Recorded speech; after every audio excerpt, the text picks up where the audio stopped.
ನಮಸ್ಕಾರ. ನಾನು ಶ್ರೀಮತಿ ಭಗವದ್ಗೀತೆಯ 9ನೇ ಅಧ್ಯಾಯ. ಶ್ರೀ ಗುರುಭ್ಯೋ ನಮಃ. ಅಥ ರಾಜವಿದ್ಯಾ ರಾಜಗುಹ್ಯ ಯೋಗೋ ನಾಮ ನವಮೋऽಧ್ಯಾಯಃ. ಶ್ರೀ ಭಗವಾನುವಾಚ ಇದಂ ತು ತೇ ಗುಹ್ಯತಮಂ ಪ್ರವಕ್ಷ್ಯಾಮ್ಯನಸೂಯವೆ ಜ್ಞಾನಂ ವಿಜ್ಞಾನಸಹಿತಂ ಯಜ್ಞಾತ್ವಾ ಮೋಕ್ಷಸೇ ಶುಭಾತ್. ರಾಜವಿದ್ಯಾ ರಾಜಗುಹ್ಯಂ ಪವಿತ್ರಮಿದಮೋತ್ತಮಂ ಪ್ರತ್ಯಕ್ಷಾವಗಮಂ ಧರ್ಮ್ಯಂ ಸುಸುಖಂ ಕರ್ತುಮವ್ಯಯಂ. ಅಶ್ರದ್ಧದಾನಃ ಪುರುಷಾಃ ಧರ್ಮಸ್ಯಾಸ್ಯ ಪರಂತಪ ಅಪ್ರಾಪ್ಯ ಮಾಂ ನಿವರ್ತನ್ತೆ ಮೃತ್ಯು ಸಂಸಾರವರ್ತ್ಮನಿ. ಮಯಾ ತತಮಿದಂ ಸರ್ವಂ ಜಗದವ್ಯಕ್ತಮೂರ್ತಿನಾ ಮಸ್ಥಾನಿ ಸರ್ವಭೂತಾನಿ ನ ಚಾಹಂ ತೇಷ್ವವಸ್ಥಿತಃ ನ ಚ ಮಸ್ಥಾನಿ ಭೂತಾನಿ ಪಶ್ಯ ಮೇ ಯೋಗಮೈಶ್ವರಂ. ಭೂತಭೃನ್ನ ಚ ಭೂತಸ್ಥೋ ಮಮಾತ್ಮಾ ಭೂತಭಾವನಃ.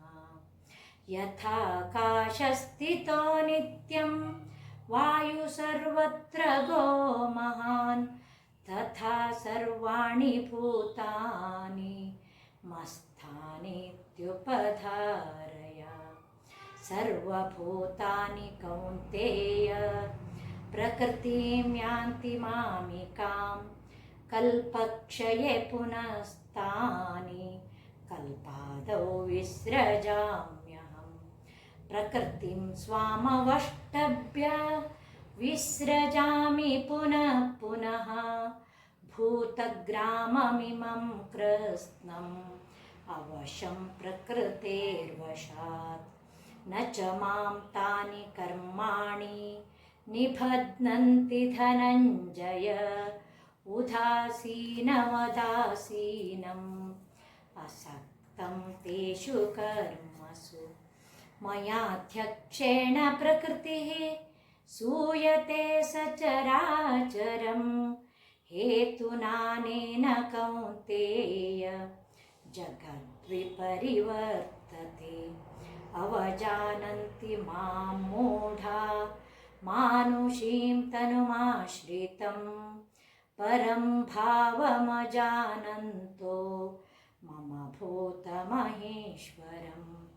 ಮೋಕ್ಷಾಶಾ ಮೋಕ್ಷಕರ್ಮಾಣೋ ಮೋಕ್ಷಜ್ಞಾನವಿಚೇತಸಃ ರಾಕ್ಷಸೀಮಾಸುರೀಂ ಚೈವ ಪ್ರಕೃತಿಂ ಮೋಹಿನೀಂ ಶ್ರಿತಾಃ. ಮಹಾತ್ಮಾನಸ್ತು ಮಾಂ ಪಾರ್ಥ ದೈವೀಂ ಪ್ರಕೃತಿಮಾಶ್ರಿತಾಃ ಭಜಂತ್ಯನನ್ಯಮನಸೋ ಜ್ಞಾತ್ವಾ ಭೂತಾದಿಮವ್ಯಯಂ.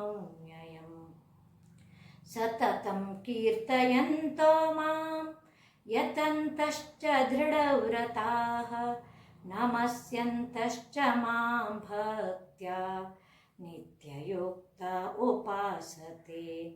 ಜ್ಞಾನಯಜ್ಞೇನ ಚಾಪ್ಯನ್ಯೇ ಯಜಂತೋ ಮಾಮುಪಾಸತೆ ಏಕತ್ವೇನ ಪೃಥಕ್ತ್ವೇನ ಬಹುಧಾ ವಿಶ್ವತೋ ಮುಖಂ. ಅಹಂ ಕ್ರತುರಹಂ ಯಜ್ಞಃ ಸ್ವದಾಹಮಹಮೌಷಧಂ ಮಂತ್ರೋಹಮಹಮೇವಾಜ್ಯಂ ಅಹಮಗ್ನಿರಹಂ ಹುತಂ. ಪಿತಾಮಹಸ್ಯ ಜಗತೋ ಮಾತಾ ಧಾತಾ ಪಿತಾಮಹಃ. ವೇದ್ಯಂ ಪವಿತ್ರಮೋಂಕಾರಃ ಋಕ್ಸಾಮಯಜುರೇವ ಚ.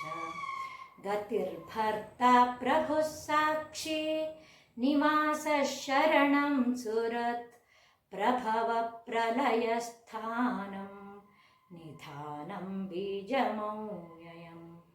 तपाम्यहमहं वर्षं निगृह्णामुत्सृजामि च अमृतं चैव मृत्युश्च सदसच्चाहमर्जुन त्रैविद्या मां सोमपापूतपापा यज्ञैरिष्ट्वा स्वर्गतिं प्रार्थयन्ते ते पुण्यमासाद्य सुरेन्द्रलोकम् अश्नन्ति दिव्यान् दिवि देवभोगान् ते तं भुक्त्वा स्वर्गलोकं विशालं क्षीणे पुण्ये मर्त्यलोकं विशन्ति एवं त्रैधर्ममनुप्रपन्नाः गतागतं कामकामा लभन्ते अनन्याश्चिन्तयन्तो मां ये जना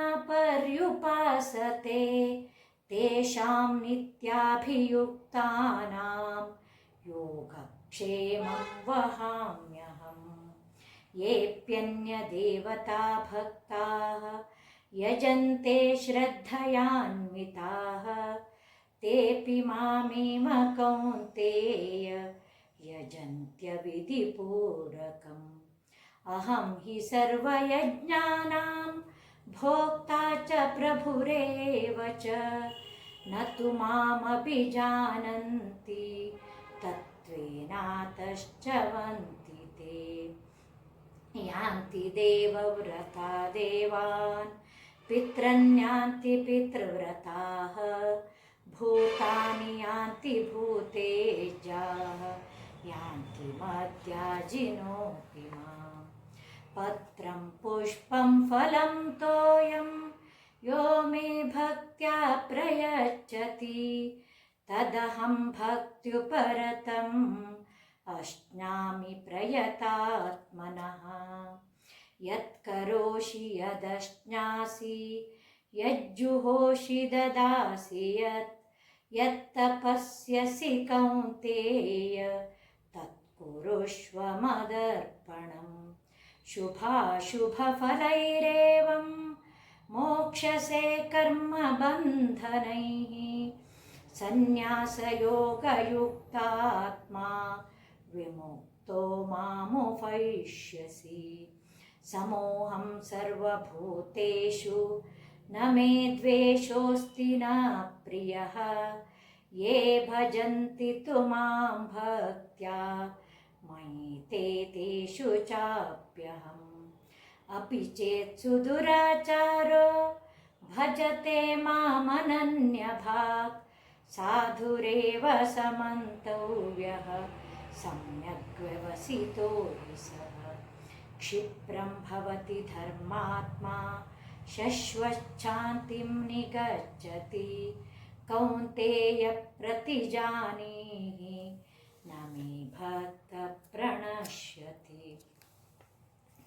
मां हि पार्था व्यपाश्रित्य येऽपि स्युः पापयोनयः स्त्रियो वैश्या तथा शूद्राः तेऽपि यान्ति परां गतिम् किं पुनः ब्राह्मणः पुण्या भक्ता राजर्षयस्तथा अनित्यमसुखं लोकम् इमं प्राप्य भजस्व माम् मन्मना भव मद्भक्तो मद्याजी मां नमस्कुरु मामे वैष्यसि युक्त्वैवम् आत्मानं मत्परायणः ॐ तत्सदिति श्रीमद्भगवद्गीतासु उपनिषत्सु ब्रह्मविद्यायां योगशास्त्रे श्रीकृष्णार्जुनसंवादे